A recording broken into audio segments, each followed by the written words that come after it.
Let's see if I could put this in perspective. A common story that a millennial would hear from their parents was, I used to buy a product and it would last forever. You'd buy a lawnmower, it would last for 20 years. A blender, it would last for 20 years.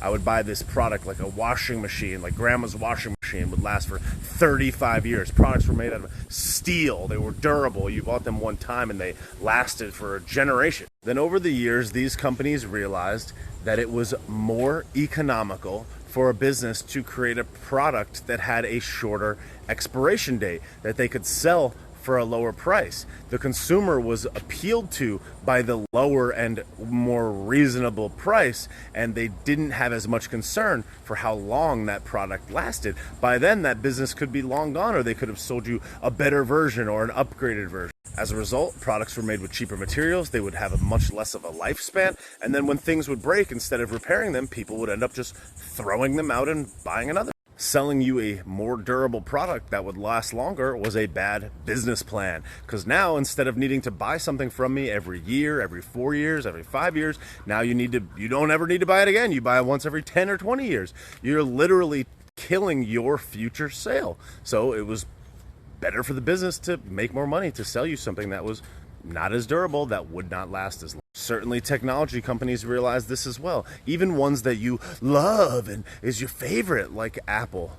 Apple openly admitted years ago that they quite literally create products and create versions of their iPhones that they force to slow down over time to encourage you to buy a new iPhone. They build a piece of software and then they make it operate poorly to encourage you to buy the new version. Yet everybody loves their iPhone and loves their Apple products when they're literally taking the thing that you already bought with your hard-earned money and they're making it obsolete by design to encourage you to spend more money. And people are like, I love my iPhone. So once they realized they could do this, they figured out a way to get you to love your iPhone and not care so much that they're taking more of your money, selling you an inferior product, or taking the product that was once superior and making it inferior on purpose. So now let's see if we can connect this to a different analogy. Let's see if we can help people understand how incentives work and how incentivizing something to happen does not necessarily mean that that's the way that it happens, but it becomes certainly a whole lot more likely. People somehow think that these healthcare companies and all of these juice companies somehow care about people when really all they care about is money. It's the only thing that most of these businesses care about. So let's see if we can make an analogy for another type of business to see if we can make it make sense.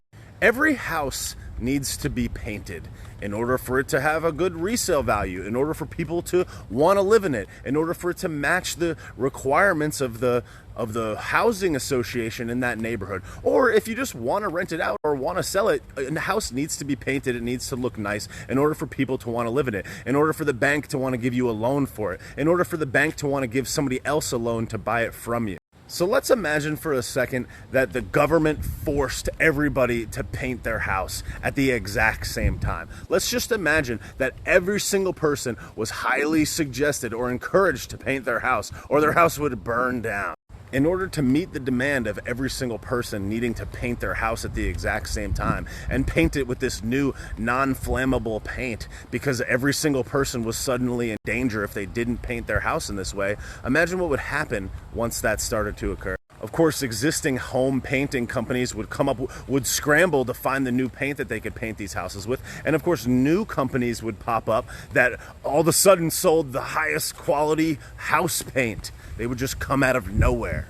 Then imagine if we really needed this paint so bad that the government used taxpayer money to finance the research to develop this new paint so that these houses could all be protected as quickly as possible. And they used all of your taxpayer dollars to develop this paint. Of course, they're going to give all the contracts to creating this new space age paint to all the companies that have been lobbying them for many years, been paying them off, been making donations. Finally, all those investments that those businesses have been making over the years, those relationships that they've been building, Here they are. Here they come to fruition. Here's where they cash in. It's not illegal. They're not doing anything wrong, but it's like, okay, these ones are doing it. And you could say, well, they're the most equipped. They have the most technology. Okay, fine. Let's just assume that the relationship and we handpicked these 3 or 4 companies. Let's just assume that that's just totally fine. So now they develop these paints, and all of the houses are being painted, and the government is literally advertising all of their business names because they're forcing almost every single person to get their house painted by one of these 3 companies. So they're getting free press, off the wall free press every single day. The leaders of the free world are repeating the names of their businesses over and over and over again. These are the 3 companies. These are the paint companies. These are the 4 companies that you need to get this paint from. Now, they started administering the paint to everybody, and they started seeing record profits.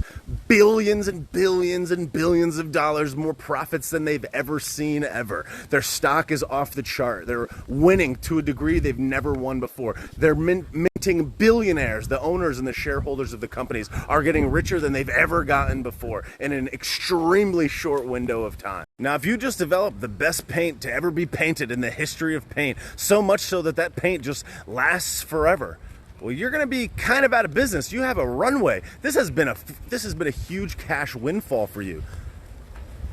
And as soon as it stops working, as soon as no one needs it, well, now you got to scramble and you got to find something else to do with all that technology, all that research, and to grow your business, to make more money. So are you going to make the best paint that ever was painted in the history of paint, so much so that no one will ever need your paint again? Or would you maybe be kind of interested in making some paint that kind of has a shelf life? Instead of it lasting forever, maybe change the formulation so that it only lasts for 10 years. Maybe it only lasts for 5 years. Maybe it needs a reapplication. Let's just assume that there's no incentive for you to do that. Let's just pretend that you made the best possible paint that could ever be painted ever. Let's just assume that. If it comes out that someone finds out that this paint may not be as good as they once thought, that maybe the paint will only last for a certain period of time, or maybe people are fearful, well, is this paint strong enough to protect my house? Are you just gonna be like, no, it's fine? Or are you gonna try to figure out a way to renew that contract so you can get somebody to use more paint again? Well, you may need more paint shorter. We may need to repaint your house. And then the people that are encouraging people that this may be the case, well, of course, they're financially invested in your paint company. They win. We're all in cahoots. We're invested in it, so we make more money. We stay in the spotlight. We stay in the limelight. We stay in the sphere of importance. If you are out here buying more and more paint, everybody kind of wins, and you definitely win on money. So what are you going to do? Are you just going to let it go, or are you going to be like, yeah, you definitely need to repaint your house for sure? So whether it's true or not, you are financially incentivized, and everyone that's involved is more than incentivized to encourage you to repaint your house or suggest that there's a better paint or paint plus or a new version or a better version. It keeps kicking the can down the road. And then eventually what I'm going to tell you is you need to get your house painted every year for the rest of your life. Let's assume that there were some people in the business that were like, this paint is fine, or we don't need to do this, or we should do this better. Well, if I work at the company and I suggest that you do that, well, I could lose my job. Now I lose my livelihood. Now I lose my ability to provide for my family. Am I gonna blow the whistle, or am I just gonna kind of fall in line, fall in lockstep? If somebody at the very, very top, the only person that matters, the primary shareholder, is like, no, this is what we're doing, anybody that's underneath is either gonna lose their job or they're just not gonna be able to provide. So what are they gonna do? They're gonna be like, okay. And they're gonna fall in line because they're financially incentivized to stay.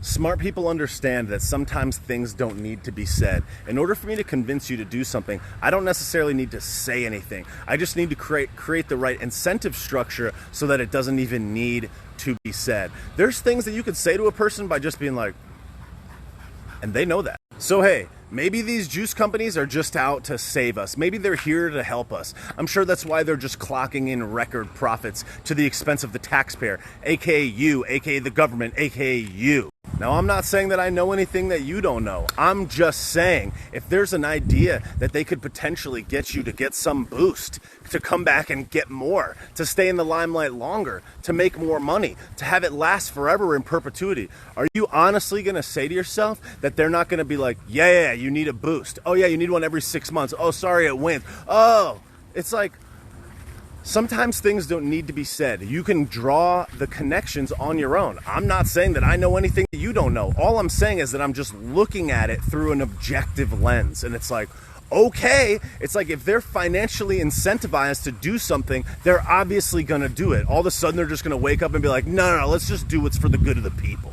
So when you see these stocks clocking in record profits and you see all of these people that are financially incentivized and financially tethered to these businesses where everybody's collecting cash, perhaps at your expense, do you honestly think they're going to look out for you or look out for their wallet? The choice is yours. Think whatever you want, but it's right there. But here's the topper. Here's how they get you. They don't want you to question it, and you're not supposed to question it. You're supposed to just fall in line, just fall in lockstep with everyone else. Because if you dare question the narrative, well, you don't care about people. You don't care about others. You're not caring. What better sales pitch is there than that? What better protection and insulation is there than that? Oh, you don't want to paint your house right now? Don't you want to save grandma? In a world where you know how to emotionally manipulate your prey, sometimes the best place to hide is in plain sight.